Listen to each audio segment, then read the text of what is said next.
There's no rule that says something can't be both spooky and adorable at the same time, like the Gremlins from Gremlins, or the entirety of the movie Coraline, or literally anything Tim Burton has ever been involved in. But today's game pushes the limits of simultaneous scariness and cuteness, starting right from its name, Little Nightmares, which promises nightmares, but, smaller, which doesn't necessarily mean less scary because spiders exist. And this game is also bite-sized, but packs a lot of grotesque and unsettling moments into a potent series of horror scenarios that outweigh the sometimes clunky gameplay. Hey everyone, and welcome back to an all-new episode of The Completionist, where we don't just beat the games, we complete them. Today, I'm going back to Little Nightmares, which I've never really completed, but I have played a ton of.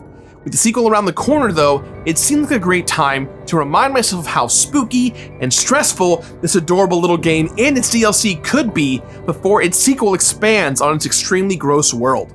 As long as the sequel though does not have any spiders in it, I can handle all sorts of gross messed up creatures. As long as none of them have 8 legs and weird faces and eyes. I'm good. Let's begin. I don't think about spiders. Let's begin. Here comes a new challenger! Yes!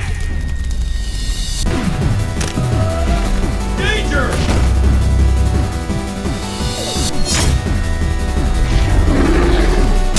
Perfect!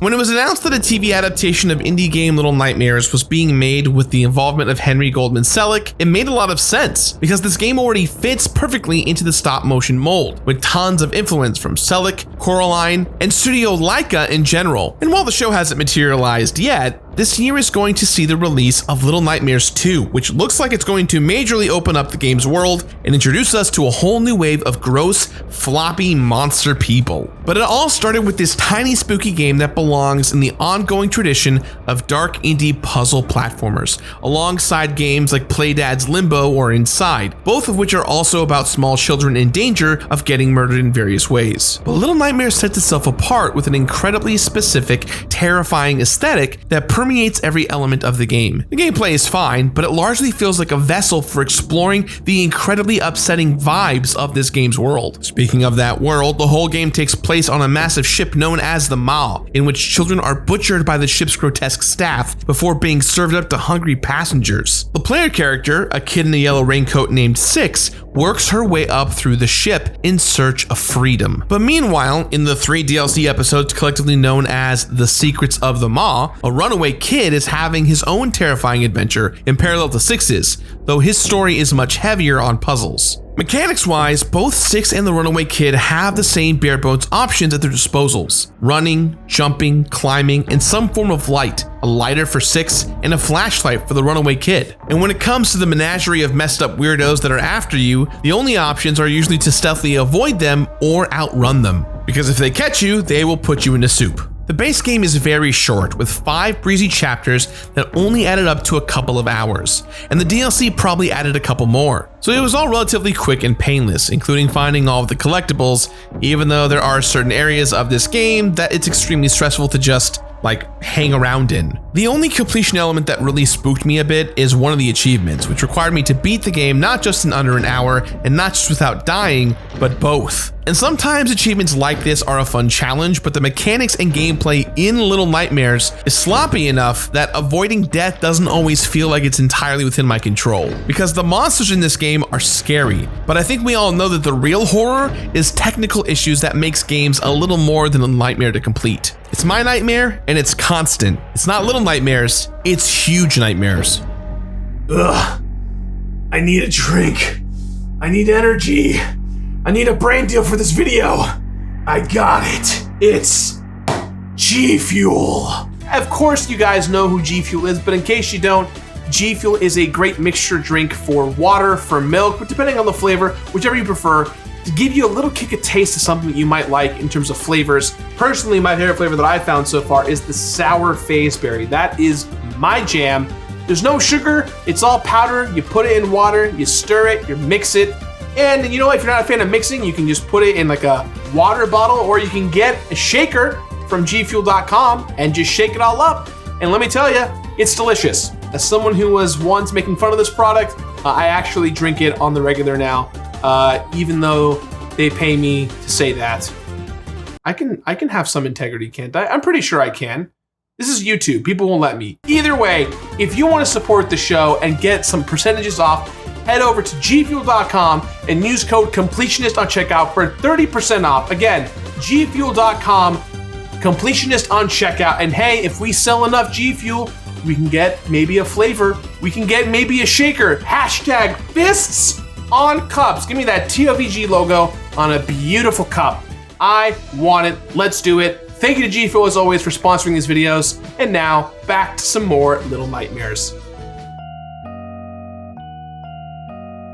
When a game's major selling point is its world or a unique design sensibility, then sometimes the gameplay functions largely as a vessel to take us through the world and show us all the grotesque sights that the game has in store for us. And when that's the case, as it mostly is in Little Nightmares, then you just have to hope that the gameplay stays consistently good enough to stay out of the game's way, which it mostly does. Little Nightmares feels like a smooth ride through a messed up haunted house, right up until it's time to actually complete the game. And then, much like the game's monsters, its janky mechanics inevitably catch up to you. While on a first playthrough, the puzzles and platforming work as a perfect tour guide, leading the player from one messed up set piece to another. Little Nightmares has the aesthetics of a cartoon gone wrong, and it never misses an opportunity to lean into the fact that the maw is a boat full of child-eating monsters, and all the opportunities that such a setting provides. This game is dark, and it's even more upsetting because it feels like there's a cutesy cartoon world just underneath the surface of the harsh, bloody one that we're seeing. Each chapter of the main game shows off a different part of the ship, along with a different grotesque nightmare creature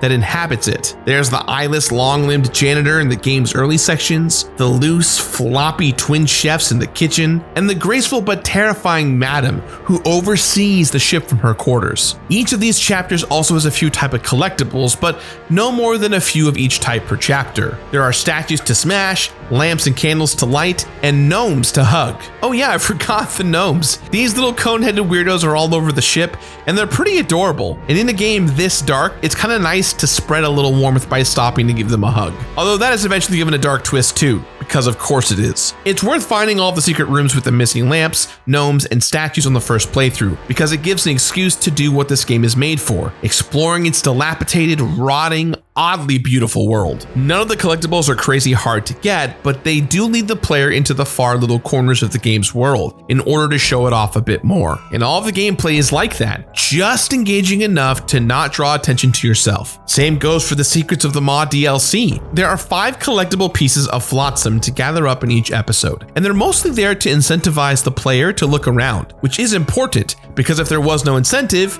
my impulse would be absolutely to rush through some of these spooky ass rooms as quickly as possible. The DLC actually features slightly more open areas and a much larger emphasis on puzzle solving, which makes it feel a bit more interesting on a gameplay level. And the puzzles are fine, but again, the main appeal is mostly that you're scoping out parts of the ship you didn't see in the main story, including a run-in with an underwater creature known as the Granny, which is as gross and awful as it sounds. One of those chapters features puzzles built entirely around the gnomes, and it was kind of nice to see them get more involved rather than just hanging around waiting to be hugged. But even then, the puzzles are just good enough to keep the player interested, so they'll stick around long enough to get spooked. I had to go back to the main game to get a couple of collectibles I missed, but mostly it was pretty easy to get everything on a first run through, including in the DLC, which really only left one completion element left: the achievements. And there honestly aren't a ton. There's one for each collectible, then a couple of secret ones for finding hidden rooms, or running across piano keys,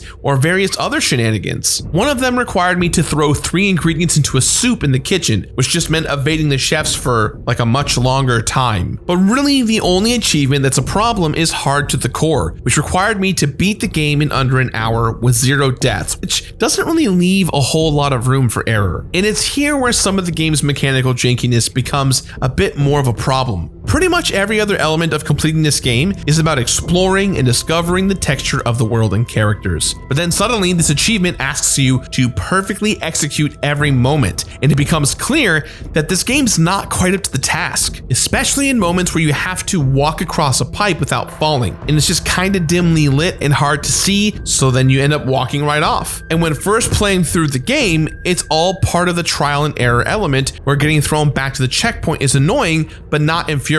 Yet when you have to start a whole run over because you walked off a pipe for no goddamn reason, that is kind of infuriating. And the mechanical elements that were mostly just staying out of the way of the game's spooky atmosphere are now starting to show through a bit more. And truth be told, while an achievement like this is totally doable, the bummer is that it doesn't really fit what kind of game this is. When I play this game, I want to get creeped out, and by the time I'm trying to do a perfect run, there's no room for me to get spooked anymore, and a huge part of the game's appeal goes away. There are games that I want punishing completion challenges in, that I want to force me to readjust my strategies until I've finally mastered it. Sometimes I really enjoy achievements like these, but in this particular case, it highlights the game's weaknesses and forces you to blow past its strengths. I understand the impulse to try and wring out more of it though. It's a very short game, even with the extra DLC episodes, but hopefully the sequel will scratch that itch in a much more satisfying way than trying to get this last achievement did. It should come as no surprise that Little Nightmares doesn't have much in the way of completion rewards. It wants to scare you but not reward you, and those are practically opposites. There are a few purely cosmetic masks that Six or the Runaway Kid can wear, but most of them either have to be purchased or are exclusives like the Paku mask on the Switch. The only one actually earned in-game is the Creepy Rascal mask, which is unlocked by destroying all of the statues. There's also a gallery of concept art that's unlocked as you find all the collectibles, and that's actually pretty cool. For a game where so much of the appeal is in the art style of the game's imaginative monstrosities, it feels like a fairly appropriate reward. I definitely wanted more though, but it's probably just a side effect of how small this game is. I wanted something to come along and mix things up, but I suppose that's what the sequel's for. But because the hardest thing in the game is an achievement, there's no real reward linked to actually putting it off, other than the satisfaction of watching the achievement pop, which will have to be enough. And at this point, I'm used to it. When I completed Little Nightmares, there were 21 deaths, a huge number of which were because I just straight up accidentally walked off a ledge because of the lighting. 30 lanterns lit because I will always do my part to make a spooky monster ship just a little bit less spooky. 10 statues destroyed, 15 pieces of flotsam found, and 13 gnomes hugged, because those sad little triangle boys need all the love they can get. 22 achievements unlocked, with only one of which was extremely frustrating. 11 total hours of playtime, about half of which were spent on attempts at that last achievement. And at least 1,000 questions I have about how this awful yet fascinating world works. But it looks like the sequel will dive into all of that, which should be fun. Or if not fun, then at least upsetting and terrifying, which it's close enough. I'm pretty pumped for the new Little Nightmares game, and I enjoyed spending more time with the first one, especially knowing that a sequel is so close, which makes it feel a little less incomplete. The gameplay here is fine, but the only time when it actually detracted from the experience was when I was trying to get that very last achievement.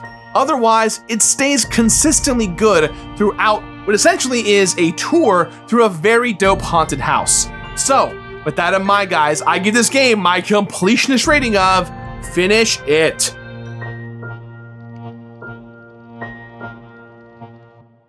Finish it!